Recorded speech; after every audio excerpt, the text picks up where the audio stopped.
Who is Jesus of Nazareth? Now, obviously, the New Testament makes some really radical claims. And that's where people, if they've come this far with us, that's where sometimes people get hung up.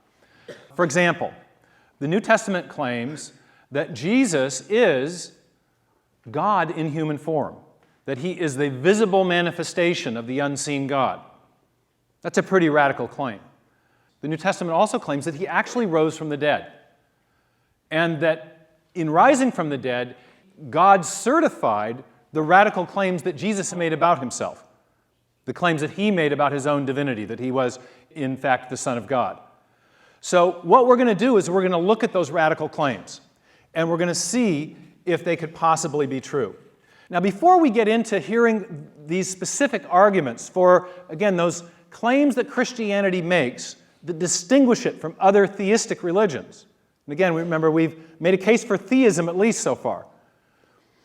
I want to address a question that hangs a lot of people up, that prevents people from even considering the arguments that we're going to hear from these terrific scholars. And that is the problem of miracles. The problem of miracles. A couple years ago, there was a spate of cover stories on all the major news magazines. Time, Newsweek, U.S. News. The same window of time, they had on their cover the picture of Jesus of Nazareth.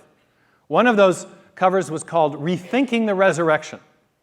Now, why do you think Jesus made it suddenly onto the cover of all the major news magazines in America? Was it because there had been mass conversions to Christianity among all the reporters in the elite media? There are some Christians in the media, but no, that wasn't the reason.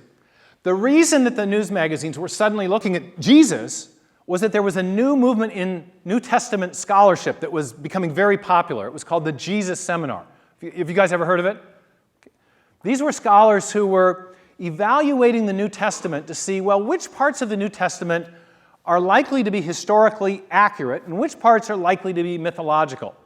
Now, in the end, most of the scholars in the Jesus Seminar had a pretty thin New Testament as far as the parts they believed were historically accurate. They didn't believe much of it was historically accurate.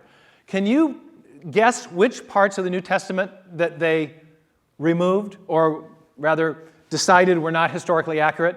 What parts do you think those would be? Okay, I'm hearing from all over the room. Okay, miracles, right? The miraculous events in the New Testament, they cause scholars to be skeptical.